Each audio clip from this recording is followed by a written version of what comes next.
Everybody, and welcome back to my stock cabs versus impulse response results reveal video. So earlier this week, I did a video discussing and somewhat comparing stock cabs versus impulse responses. That's kind of an impossible comparison to do for the simple reason that you'd really just be comparing whatever stock cab and mic choice and distance of that mic choice you made at that time to a particular IR. Maybe you chose a bad IR. Maybe you chose a stock cab with settings that you don't like. So it's a tough comparison, but I did a discussion and showed that really, and with today's results, you're going to see that this is very true. All an impulse response or a stock cab is just a static EQ curve that's going to be applied to our amp. So there's really nothing magical about any of this. And the reason for doing that video was kind of to dispel these myths that float around that somehow, impulse responses, third-party impulse responses are sprinkled with some magical fairy dust that when we put them in, it magically makes everything better. Now, here's what's interesting about it. And I started last video off in a very particular manner for a very particular purpose. I qualified how I feel about impulse responses. I have nothing against them. I'm going to say this again. In fact, I even said numerous times through that video, if somebody really likes the sound of a particular IR or IRs, and they get their best results fastest, their best workflow, then by all means, that is what they should use. I'm by no means telling them that they should get rid of that and switch to a stock cab. That doesn't make any sense. If you've got something working, use it.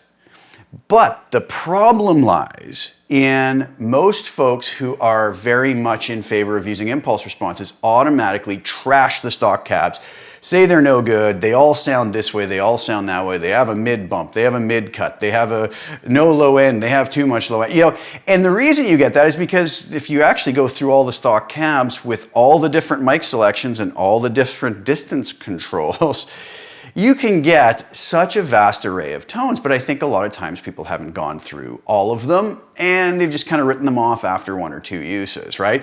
So my point was, don't be so quick to write off the stock cabs and at least don't spread the misinformation that somehow they're terrible. So a lot of the comments I got were really wonderful. And I'd say 50-50 split. You had about half the people say, yeah, I use stock cabs, it's easier. I love the sound of them. I don't know why people don't like them. And then other people that came on and said, no, my experience is that impulse responses work better for me, which was fine. And there's always respectful ways to talk about this. I did have a couple really awful comments where people attacked me as if I was saying something that I wasn't. Bizarre. I was accused of being a paid shill for Line 6. And again, I just want to state, I've never been paid a dime by Line 6 ever for anything I've done for them. So just to get that straight, because a lot of people seem to have this misconception that somehow they're sending me big, huge checks to come and say nice things about them.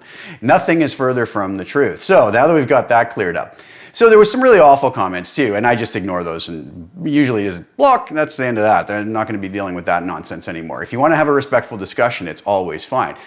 But the thing is, I never said anything in that video that was against IRs. I was just making the point that they can be made to sound the same as the stock cabs with some EQ. But there were a few interesting comments that I want to go through and discuss. And I thought instead of responding online on the YouTube comments, I would just kind of respond to them here. It's a lot easier when you're just speaking instead of typing and going back and forth. So here's some of those comments. I had one person say, hate to say, but I disagree with this. With the IRs, there's a natural emphasis, flubbiness in the low frequency like a cab. This can be EQ'd out to suit, whereas the stock cabs might sound tighter, but the natural flow of a guitar cab is missing. Okay, so first thing, and I think I did respond to this person, and I said, you disagree with what? I don't really understand what there was to disagree with. I never said IRs were bad. I never said anything to the sort. I just said, don't be so quick to write off stock cabs because by using a simple EQ, we can make them sound almost indistinguishable, which my test kind of proved, as we'll see in a couple moments when we go look at the results to that. So that was a weird one. I actually asked him, sorry, I don't understand. You disagree with what? And I never heard back. And the things he talks about flubbiness in the cab, well, we've already discussed that. That can simply be corrected with the use of EQ. This person says, using a plug-in exclusive matching EQ that you can't use on a hardware Helix product live kind of makes the comparison clips a wasted comparison for anyone using a hardware Helix family product. That said, I found stock sound more real live than most IRs I've used. Okay, so I got a few comments like this where people said, well, you're using a matching plugin, no fair, not a fair comparison. such as this one. With EQ tweaked by software algorithms, anything is possible. If you can EQ the stock cabs to sound like the IR using the EQ block and your ear, then I rest my case. If not, I will stick to my IRs. Not a fair comparison in this video, in my opinion. And again, fair enough if you want to have that opinion, but again, I think what's happened here is people missed the point of me using the match EQ. I wasn't saying that we need to match the stock cabs to an IR to have them work. That was the point that I think a lot of folks missed. My whole point behind using the match EQ is to simply show that an impulse response is nothing more than a static EQ curve. So if we EQ a stock cab in a certain way, it's going to give you all the things you maybe prefer from an IR or maybe get ridiculously close. So I was never suggesting that we somehow can use this isotope match EQ in our Helix. That would be silly, nor do I want to. My point is, anytime I've ever used a stock cab, I pull it up, and if there's something I don't like about it the way it comes up, my first step is to simply go and change the microphone that's on it. And once you learn your microphone models, you know instinctively what each one is going to offer. Once I have that up, I roll the distance around. Then my next step, like I showed in the last video, I might throw a high and low shelf EQ on and instinctively know what frequencies I want to cut or boost to get the desired result. That whole process might take me maybe 30 seconds. It doesn't take an extensive amount of time. And so that was the point.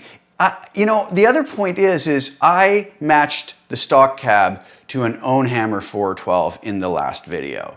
I could have matched the Ownhammer to the stock cab. That didn't matter. It was irrelevant, and I even said so, I believe, in that video. The point is that they can be matched, not that they need to be matched. To feel that they need to be matched means we have to say that the Ownhammer 412 in this instance was the better choice, and I don't even understand that, because is it better? Well, that depends on who you ask, what situation you're using it in, and what your desired results are. Maybe, just maybe, the stock cab would have been better or equally as good a choice. I'm willing to bet that if I did a blind test where I set up, alternating between a stock cab and an impulse response that were relatively in the same ballpark, most people wouldn't be able to tell which were the stock cabs and which were the impulse responses. So to sit there and say that this is a flawed comparison is those folks missing the point of why I used the match EQ. I don't think we need it. We have EQs in the Helix that if we hear something in one of the stock cabs, we want more bottom end, well, you can easily, very easily add some more bottom end. Maybe you roll the mic position closer. Maybe you go use a low shelf. Maybe you use a parametric EQ. Maybe you use a graphic EQ. And the better you get to know those tools, the quicker you're going to be able to do it. So my point was, it may be easier for a lot to actually learn how to use those EQ tools and what's in the Helix, which may improve a workflow. But again, if somebody likes an IR, use it. It's that simple. I'm not telling them not to. I never said that or suggested that, but some folks seem to have only heard the part where I said stock cabs can be as good as IRs, and that kind of crushed their existing bias and their worldview, and they get a little edgy when that happens. So this person says, yes, totally agree, you can create almost any tone with great EQ. However, few people have the ears and the time. The problem is that the Helix cabs don't sound great straight away, and you really need either double cabs or EQ to get them sounding great. IRs are quicker, and you can get back more playing time. See, this I completely disagree with. The idea that the problem is the Helix cabs don't sound great straight away. This is just somebody throwing out an opinion that may not even be based on proper testing or comparisons, and they throw it out as if it's fact. Others read this type of stuff, and then these myths get perpetrated, which is what bothers me. And you really need either double cabs or EQ to get them. You don't. You simply don't. You do not. You might want to put some EQ on, but I'm going to tell you something else. If I use an impulse response, in the old first example in the video, if I use that stock cab or that Ownhammer 412, I could have thrown either one up and said, yeah, they both sound a little different. They both sound pretty good though. I'll use either one. Chances are either in a mix or live, the front of house engineer is probably going to tweak that with some EQ to get it to sit properly in the front of house mix, or in the studio at mix time, you're probably going to tweak either one of those, whether IR or stock cab, with some EQ anyway. So this idea that, only stock cabs need EQ to get them sounding great, this is just false. And these are the types of comments that caused me to do the last video. IRs are quicker and you can get back more playing time. No, it's false. I actually find that sifting through 500 or 600 IRs or 100 IRs just isn't quicker. When you learn to use the tools right, then you can be much more intuitive. And a lot of times there's really not that many tools needed. To say, however, few people have the ears and the time, that's partially true. Some people feel they don't have the ears, but they have an ear enough to know that the impulse response is what they like. Well, learn what it is you like about that, and maybe by learning to use the EQ properly, you could have better and quicker results from your Helix. Now, this was an interesting comment. Those guys that say more bass equals more awesomeness in a guitar tone have no idea about their own ignorance about mixing guitars with the whole band. In a mixing standpoint, IRs with that cool and fat, boomy bass are rather terrible than the stock cabs. This is a very good point, and one I touched on in the last video. A lot of times, some of these IRs have a ton of low end in them. We play it, it's like a drug. We hear it, we feel it, and we go, oh yeah, listen to that. And that's the example I used in the last video when I bumped up 12 dB on the low shelf EQ. Yes, it gives that big fat sound, and it's kind of addictive, and you go, oh yeah, listen how great that is. We've all been caught in this. Get that into a mix in a band context, and it's going to be horrible. You're going to end up cutting all of that low end out anyways. So maybe you want to sit there and play that, get that big thud and thump, that's fine. But I think a lot of times that's why folks say, oh, that's why the impulse response is better. Well, there's, if you want that big bottom end I showed, you can get it with the stock cab too. You throw some EQ in, low shelf, it takes 3 seconds. You don't even need good ears to do it, right? Set your low shelf EQ somewhere down around 200 hertz, crank up a bunch of bottom end, you've got that big woofy bottom sound that's probably going to be useless in a mix. So that comment was actually really, really interesting. But I think my favorite commenter was one of my viewers with the screen name 400 Billion Suns, and he wrote some very, very interesting stuff. He gave a beautiful summary of my last video. He says, I think the larger point Jason was trying to make here was that there is no magic in IRs. The way they function is just as a detailed EQ curve, which is the same way the Helix Stock Cabs function too. Some people would rather flip through a selection of IRs to find one they prefer. Some people find it just as useful to adjust the stock Helix cabs with mic distance and mic type to do the same. That is beautifully summed up and exactly what I was saying. And I thought that came through pretty clear in the last video, but like I said, I think some folks just hear the things that they want to hear to either argue their side or confirm their existing bias. So that was an excellent comment and summed up really well. He also responded to another comment from another viewer in what I thought was an excellent way. He says, I'm not disagreeing with you, but just want to clarify what I meant. Some people seem to think that IRs somehow create this magical sonic transformation that works differently than the stock cabs, but no. At the end of the day, with the way IRs are implemented in Helix and most current modelers, they essentially just become a really detailed EQ curve. There's no dynamic stuff happening at all based on time or pick attack, etc. It's just an EQ curve. And that's all the stock cabs are at the end of the day too, except that they let you adjust things in a way that allows me to tune in a specific sound I want. I can get a Helix cab sounding quite close to an IR of the same cab. I've tried this very thing against Ownhammer and York Audio IRs without using any matching EQs like Ozone. So to summarize, I don't really agree that, quote, IRs are better than stock cabs, unquote, because if you know how to adjust the stock cabs with the mic selection and mic distance, you can get them to sound many different ways and tweak them toward the sound in your head. With IRs, you have to flip through a bunch till you find one you like. It's just a different method of homing in on the sounds you want, but they are all just detailed EQ curves and nothing more. Beautifully said, and exactly the points I was making in this video and in the last video, so that really does sum it up. So, when commenting on these, I really encourage folks that if you're going to comment, I have no problem with everybody having their own opinion, and I will respect that opinion, but please listen to everything that I say before putting a comment out that kind of almost ignores some of the things I said. Like I said, if you have an IR that's great and that works for you, you should use it. If that gets you there faster, use it. But that IR is really no different than a stock cab. They're just different EQ curves. So to say one is better and one is worse is meaningless because we have to define what better and worse are. Might be better to you, might not be better to somebody else, might be better in one situation, might not be better in another situation, and on we go. So all my point ever was let's stop saying that the Helix stock cabs are terrible, like so many in the comments still say, It's, you know, I've had some people say, oh, that's widely known that stock cabs and the Helix are terrible, you know, and I go, no, it's not widely known. You don't like them and you prefer to use IR, so you should. But if it was so widely known, then why is 50% of the comments saying that the stock cabs are great? And so many folks have said, and I got tons of comments like that, that I used to use impulse responses until I actually figured out that I can get the same results from the stock cabs. And that was probably one of the most common responses I got. So let's look at the results of the blind test. So what the blind test was, is I took the Ownhammer 412 Marshall IR impulse response, and I tone matched it to a Helix Stock Cab and to an Ownhammer 112 Deluxe Reverb, like a very different sounding IR. And using the isotope ozone match EQ, I was able to match those to sound, as most people said, pretty much indistinguishable. Now, to test that, I did the blind test so that it wasn't just me saying that it was indistinguishable. So basically, I asked folks, I played them those three throughout the video, and then I said, can you tell me which one this one is for the blind test? And I just played one of those files, and I said, is it the Helix Stock Cabs with EQ, the Ownhammer 412 with no EQ, or the Ownhammer 112 Deluxe Reverb with EQ? So here's what the results were. I had 6 people vote that it was the Stock Cabs with EQ.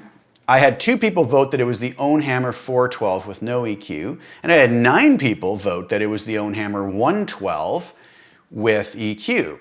2 people told me they couldn't tell, and one person suggested that it was all 3 amps, they said, but they said they couldn't tell which was which. I didn't really understand that answer, other than maybe he was implying that I mixed them all together. So we'll see. And one other person had a funny answer that said it's the, I can't remember what they said, it's the stock owned something. They mixed the whole name together. It was pretty comical. Okay, so here is the actual fact. And to look at this, we're going to go over to Cubase.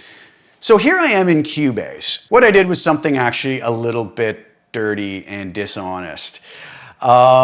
I actually took the 3 of them as was suggested, and I spliced between them, as you can see here. So this track is the Helix Stock Cab with EQ. This is the Ownhammer 412 with no EQ, and this is the Ownhammer 112 Deluxe Reverb with EQ.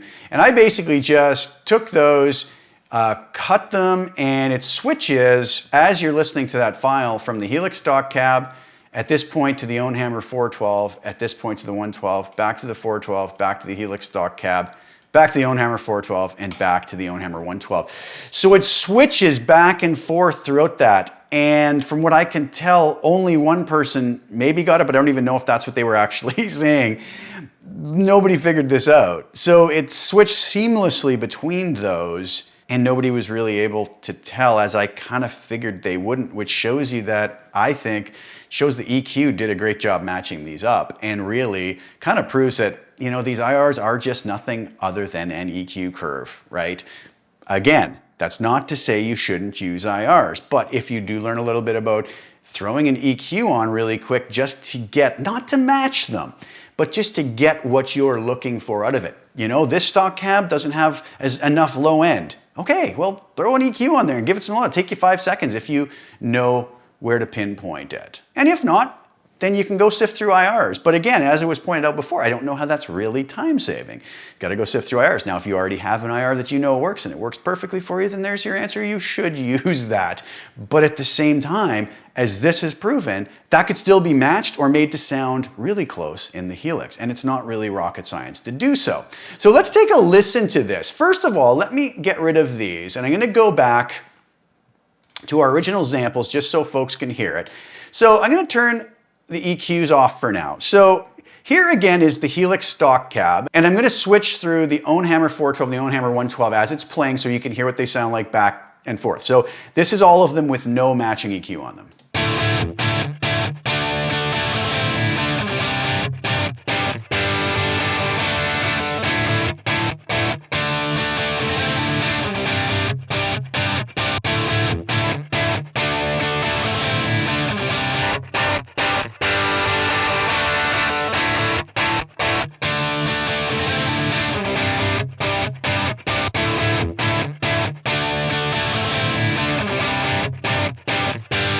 Okay, so that's the sounds we were dealing with. Now, again, the Ownhammer 412 is fine, the Helix Stock Cab is fine, And if you ask 100 people, you're probably going to get somewhere in the 50-50 split that some people are going to like the Helix one and some people are going to like the Own Hammer one. Even in a blind test where they don't even know what they're listening to, that's very likely going to happen. So it doesn't tell you anything. Which one's better? I don't know. It depends on your personal preference. It depends on the context you're using them in. I think both are perfectly good starting points. Maybe somebody's going to listen to that and hate them both. That's fine also for them. I have no problem with that. Now, the Own Hammer 112 in this case, it's not the appropriate cab as far as I'm concerned. It doesn't have the sound I really like, and it's kind of a weird mismatch. But maybe in a certain situation, that's the exact sound you want. Now, the problem with people saying that, well, the match EQ doesn't prove anything because one person said because you'd need the Own Hammer IR to be able to match it to, but I don't want to match it to that. That's the point. We would then have to say to ourselves that the Own Hammer is the preferred choice or the better choice right from the start. And really,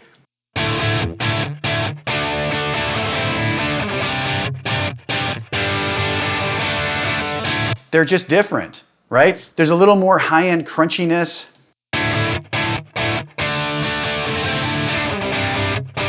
The Own Hammer's a little edgier. The Helix is a little warmer. You know, whatever. It's really going to be personal preference. Now, what's interesting again, though, is when we go down and we turn on the match EQ, that's where it gets really interesting.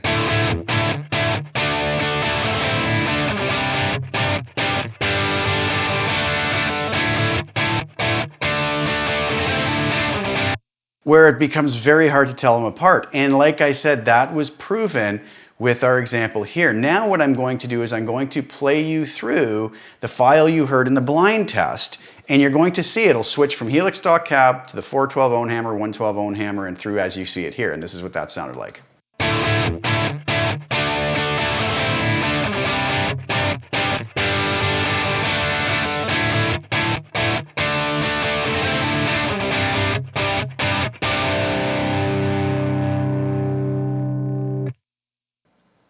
And that was it for the blind test. So a little bit unfair of me, but I was just trying to prove a point that this EQ can match these. Again, I'm not saying you need the match EQ. You don't need this plugin, nor can you use it.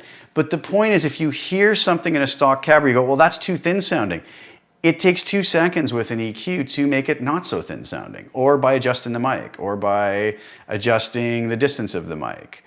And some folks say, well, I don't have the time to do that. Well, then you're going to have the time to sift through the different IRs to find the appropriate one. So really, I think it really doesn't become any more advantageous either way, other than, like I said, for me, in my opinion, the stock cabs give me a very quick workflow. Once you learn how to use them and you're instinctive about it, you can get from one to the next very easily and get the results you want. So that's all I was getting at, nothing more, nothing less. Most of the comments were wonderful. I don't understand the people who get bent out of shape over it and start with the personal attacks and stuff. That's just bizarre to me.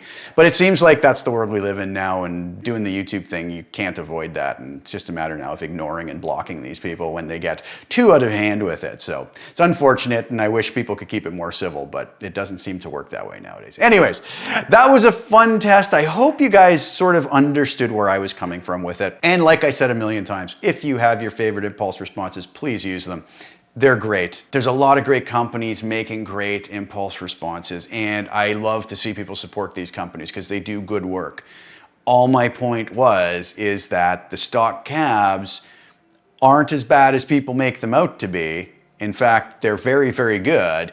And also, there's nothing magical about impulse responses. But if you have one that really works, then there's your answer, right? So we all have to do what's going to be best for us and give us the best results and make us happy. And in the end, help us to make great music, which is really what this is all about, or should be about anyways. So anyways, I want to thank you guys so much. I thought that was going to be an interesting topic. It definitely stirred some emotions in some people.